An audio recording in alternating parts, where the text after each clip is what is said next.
500 years ago, the global economy looked completely upside down compared to today. If you were an observer of Earth in the year 1500, you would have placed all your bets on Asia. China and India alone controlled more than half of the entire global economy. They produced the finest silks, the strongest steel, and the most valuable spices on the planet. Europe, by contrast, was a rainy, violent peninsula still recovering from devastating plagues. The kings of Europe had almost nothing that Asian merchants actually wanted to buy. They were, in the grand scheme of things, financially irrelevant. Yet, in what feels like a blink of an eye historically, this dynamic completely flipped. A cold, relatively poor continent somehow managed to buy, conquer, and outproduce the wealthiest empires on Earth.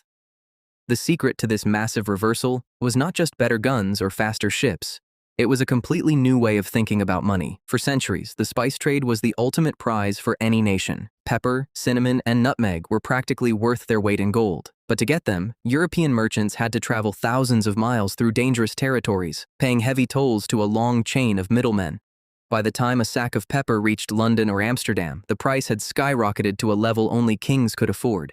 European nations were bleeding their precious silver just to buy these goods. They desperately needed a direct route to the source. The problem was that building massive ships and sailing them across unknown, unpredictable oceans was brutally expensive and terrifyingly dangerous.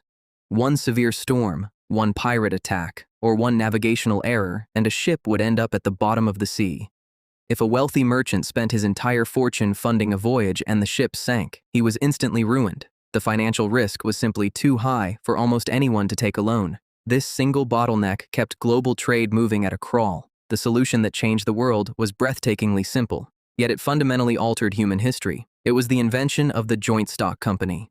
To understand how radical this was, think about trying to start a highly profitable but risky delivery business today. If you spend your entire life savings buying a single delivery truck and it crashes on day one, your financial life is effectively over. But if you and 99 other people each put in 1% of the cost to buy a fleet of 100 trucks, the math changes completely. If one truck crashes, you barely feel the loss. But if the other 99 succeed, everyone shares in the massive profits. You have transformed a suicidal financial risk into a calculated, highly lucrative opportunity. In the early 1600s, the Dutch and the English took this exact concept and applied it to ocean exploration. Instead of relying on a single king or a ridiculously wealthy aristocrat to fund a voyage, they opened the doors to the public. Anyone, from a wealthy lord to a local baker, could purchase a tiny fraction of a voyage. They received a piece of paper proving they owned a share of the profits. If the ship sank, the baker only lost a few coins. If it returned packed with tons of nutmeg and pepper, the baker doubled or tripled his money. This simple mechanism unlocked a tidal wave of dormant cash. Suddenly, thousands of ordinary people were pooling their savings to fund massive fleets of ships. Without realizing the magnitude of what they had done, Europe had accidentally created the world's first modern capital markets. This explosion of investment capital created financial superpowers, like the Dutch East India Company and the British East India Company.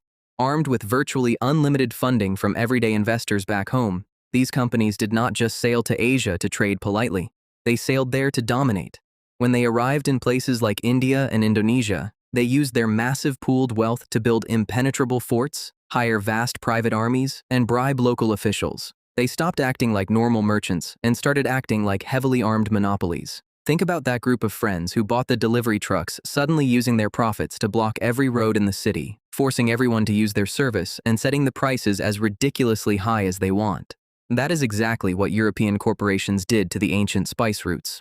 Over time, this aggressive pursuit of returns for investors back home began to hollow out the ancient economies of Asia. For thousands of years, regions in India and China were perfectly balanced, producing their own food and manufacturing their own high-quality goods for local and regional markets. But the European corporations needed specific cash crops to send back to their shareholders for a profit. Through political manipulation and brute military force, they pressured local Asian farmers to stop growing food for their communities and start growing tea, cotton, and opium exclusively for export. Entire regional economies were ruthlessly restructured to serve the financial interests of people sitting in coffee houses in London and Amsterdam. The wealth flowing back to Europe was staggering, but it is what they did with that wealth that permanently split the world in two. They did not just hoard the gold in royal vaults or spend it all on lavish palaces. They reinvested it. This is the magic of compounding, a concept that dominates modern finance. Think of it like planting an apple tree.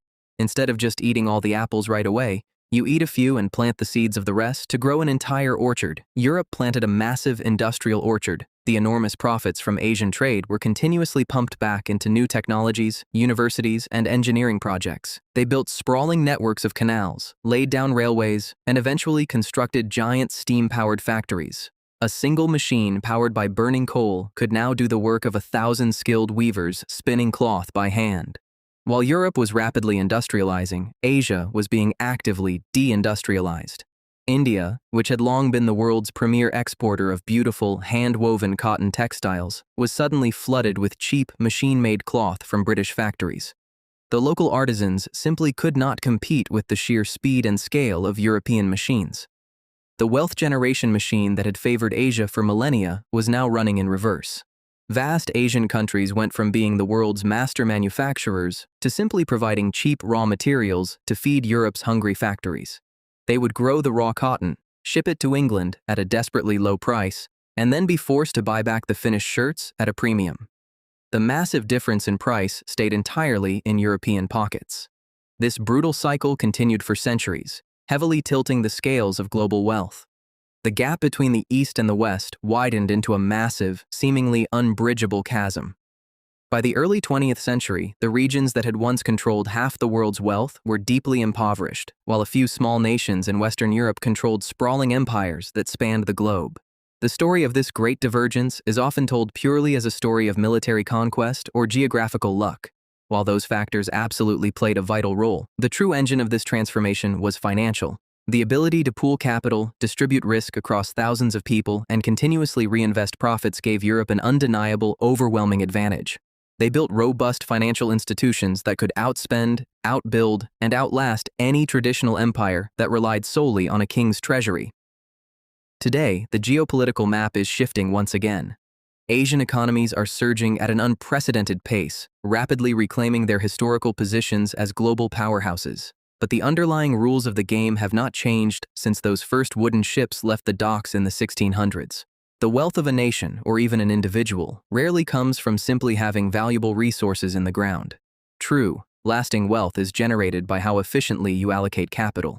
It is about having institutions that protect investments, legal structures that allow people to take calculated risks without losing everything, and the iron discipline to reinvest profits into innovation rather than just consuming them. Whether you are running a global superpower or simply managing your own personal savings, the mathematical truth remains exactly the same. The entities that figure out how to efficiently pool resources and compound their gains over time will always inherit the future.